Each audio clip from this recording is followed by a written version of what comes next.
पहला जो प्रश्न है वो है, किस वाक्य में कोई विदेशी शब्द नहीं है। इस टॉपिक का संबंध है हिंदी की शब्द संपदा से, और शब्द संपदा का मतलब होता है वोकैबुलरी। वोकैबुलरी यानी किसी भाषा के शब्द भंडार का मतलब कि कहाँ से वो शब्द भंडार आया है, कैसे बना है। तो उस हिसाब से हम शब्दों को कई सारे वर्गों में बांट देते हैं, लेकिन हमें उतने सारे वर्गों से कुछ लेना नहीं है। हमारे लिए केवल दो वर्ग सबसे ज़्यादा महत्वपूर्ण है। पहला है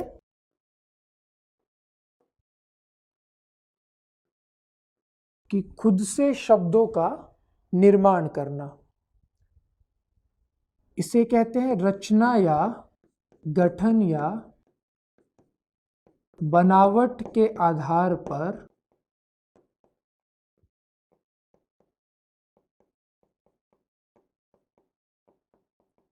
शब्दों के प्रकार।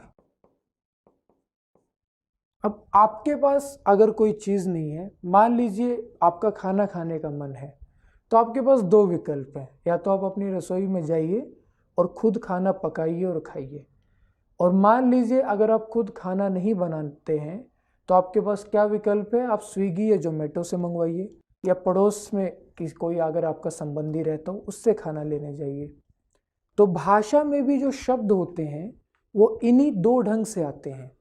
या तो किसी भाषा में अपने शब्द खुद बनाए जाते हैं, या फिर भाषा दूसरी भाषाओं से शब्दों को ले लेती है। तो जो शब्द हिंदी भाषा में खुद से बने या बनाए गए, उन शब्दों को हम रचना, गठन या बनावट के आधार पर समझते हैं, और जो शब्द हिंदी भाषा ने दूसरी भाषाओं से लिए, उन्हें हम स्रोत के आधार पर बांटते हैं। स्रोत यानी सोर्स। सोर्स यानी जहाँ से कोई चीज़ हमें मिले। जैसे अगर आप टैब में से पानी का गिलास भर रहे हैं तो उस पानी का सोर्स हो गया वो टैब।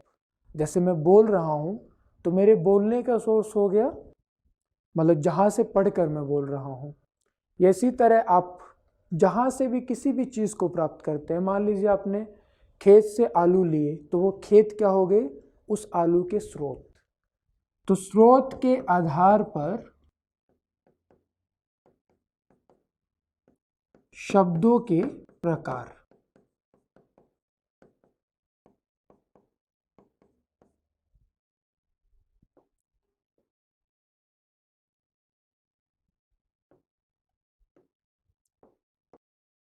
इस हिसाब से जो शब्द हैं वो तीन प्रकार के माने जाते हैं।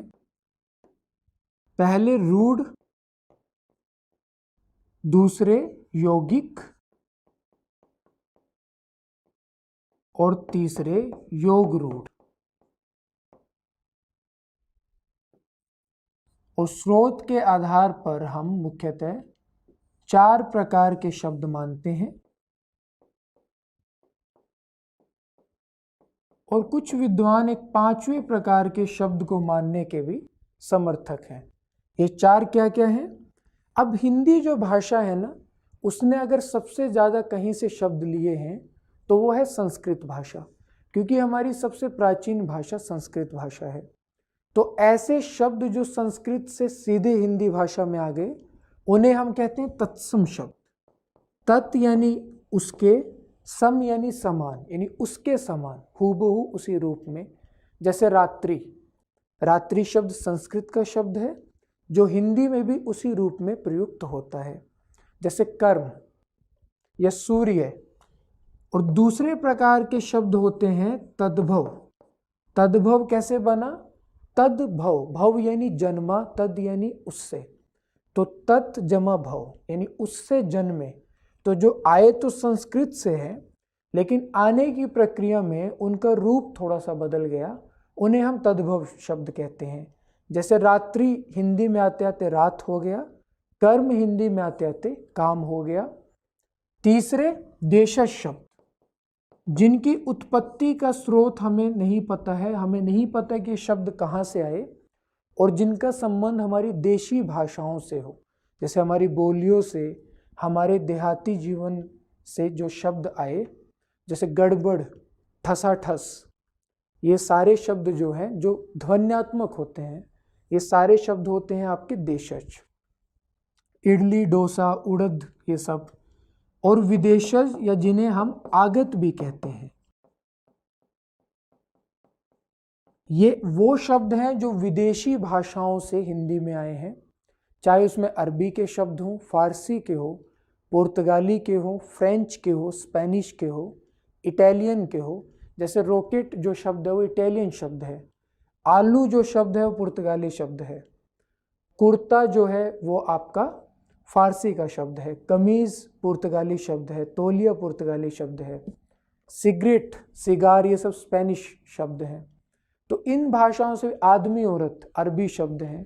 तो वो सारे शब्द आपके विदेशज के अंतर्गत आते हैं। और पांचवें होते हैं संकर शब्द। संकर कहते हैं ऐसे शब्दों को जो दो अलग अलग भाषाओं से मिलकर बनते हैं, उन्हें हम संकर शब्द कहते हैं। जैसे लाठी चार्ज, चार्ज अंग्रेजी का शब्द है और लाठी देशज शब्द है। तो देशज शब्द और अंग्रेजी का शब्द मिलकर एक नया शब्द बना रेलगाड़ी।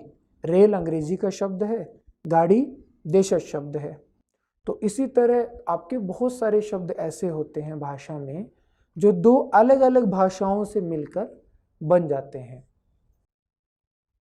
तो अब ये जो प्रश्न है, इस प्रश्न में पूछा गया है कि कौन सा ऐसा वाक्य है जिसमें कोई विदेशी शब्द नहीं है। यानी हमें ऐसा वाक्य चुनना है जिसमें किसी भी विदेशी भाषा का शब्द ना हो, भले अंग्रेजी, पुर्तगाली, अरबी, फारसी, कोई भी भाषा हो सकती है।